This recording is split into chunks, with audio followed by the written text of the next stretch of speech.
Nabi Adam alaihi salam. A. Sejarah penciptaan. Setelah Allah Subhanahu wa Ta'ala menciptakan para malaikat, langit, dan bumi beserta isinya, kemudian Allah Subhanahu wa Ta'ala mempunyai keinginan untuk menciptakan makhluk lain untuk menghuni bumi dan merawatnya, mengelola kekayaan yang terpendam di dalamnya, dan berkembang biak turun-temurun, waris mewarisi sepanjang masa yang telah ditakdirkan baginya.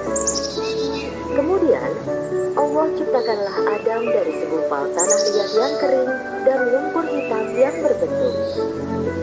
B. Kekhawatiran para malaikat.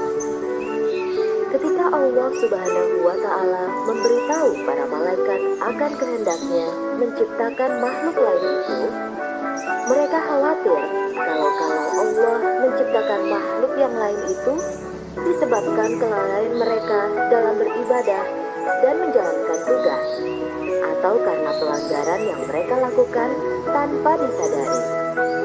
Kemudian, para malaikat bertanya kepada Allah Subhanahu wa Ta'ala, "Mengapa engkau menjadikan khalifah di bumi itu orang yang menjadikan kerusakan padanya dan menumpahkan darah?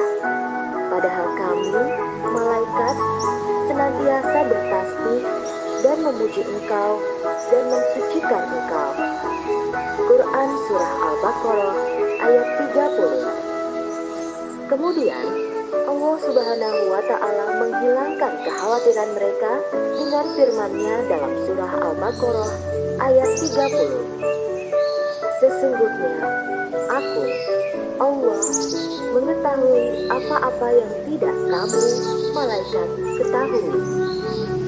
Akhirnya, Allah Subhanahu wa Ta'ala menciptakan Nabi Adam alaihi salam dari segumpal tanah, dan ditiupkanlah roh ke dalamnya sehingga ia dapat bergerak dan menjadi manusia yang sempurna.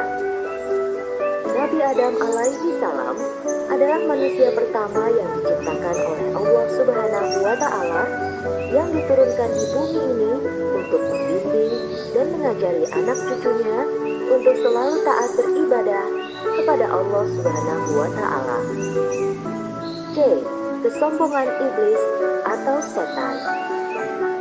Setelah Allah menciptakan Nabi Adam alaihi salam, Allah Subhanahu wa Ta'ala memerintahkan kepada para malaikat dan iblis untuk bersujud kepada Adam untuk memberi penghormatan.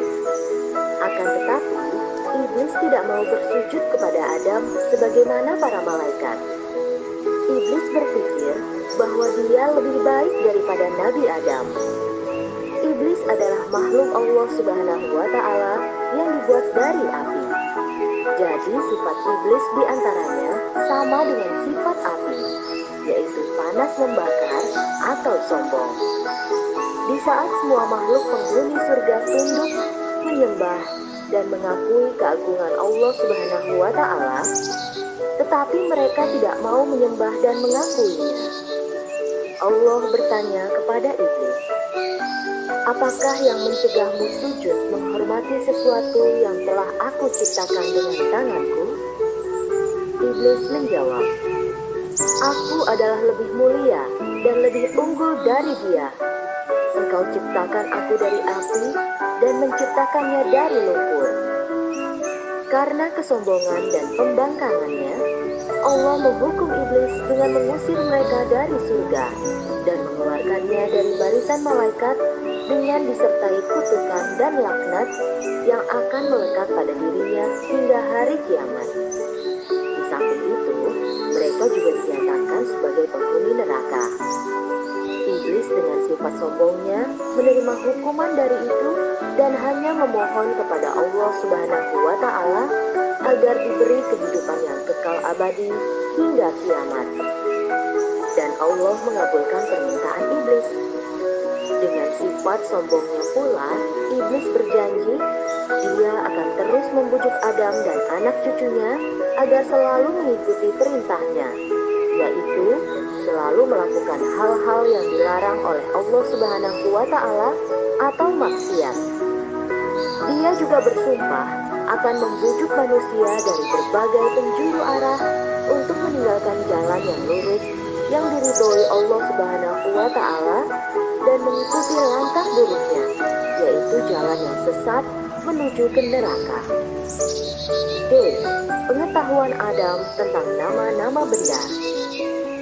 Untuk menghilangkan anggapan rendah para malaikat terhadap Adam dan meyakinkan mereka akan kebenaran hikmatnya menunjuk Adam sebagai penguasa bumi, maka diajarkanlah kepada Adam nama-nama benda yang berada di alam semesta. Kemudian diperagakanlah benda-benda itu di depan para malaikat seraya berkata, "Cobalah, sebutkan bagiku nama benda-benda itu jika kamu benar merasa lebih mengetahui dan lebih mengerti dari Adam." Para malaikat tidak berdaya memenuhi tantangan Allah untuk menyebut nama-nama benda yang berada di depan mereka. Mereka mengakui ketidaksanggupan mereka dengan berkata, "Maha Agung Engkau. Sesungguhnya kami tidak memiliki pengetahuan tentang sesuatu kecuali apa yang Tuhan ajarkan kepada kami.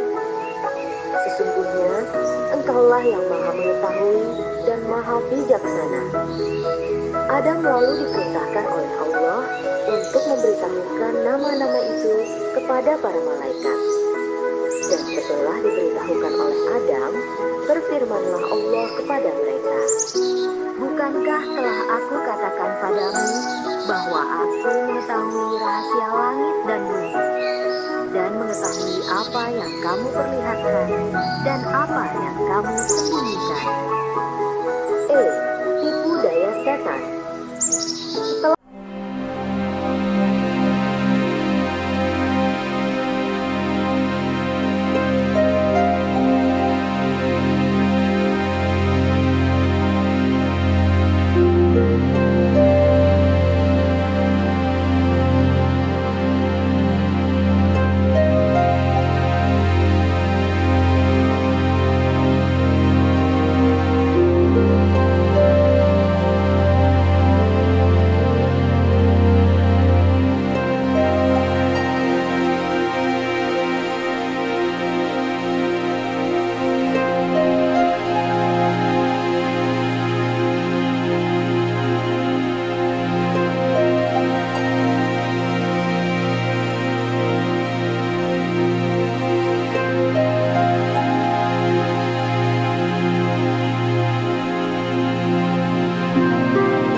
Kediaman di bumi dan kesenangan hidup sampai waktu yang ditentukan. Quran Surah Al-Baqarah ayat 36. Mendengar firman Allah tersebut, sadarlah Adam dan Hawa bahwa mereka telah terbujuk oleh bujuk rayu setan yang menyesatkan dan membuat mereka berdosa besar. Setelah mereka bertaubat dan diterima, Allah berfirman, "Turunlah kamu dari surga itu. Kemudian, jika datang petunjukku, niscaya tidak kekhawatiran atas mereka, dan tidak pula mereka bersedih hati." Kemudian, Allah menghukum mereka dan diturunkan ke bumi, yaitu di India. Imam Tobari meriwayatkan bahwa ketika Allah menurunkan Adam, Dia menurunkannya di tanah India. Kemudian dia mendatangi Mekah untuk kemudian pergi menuju Syam, Syria, dan meninggal di sana. Hadis riwayat Tobari.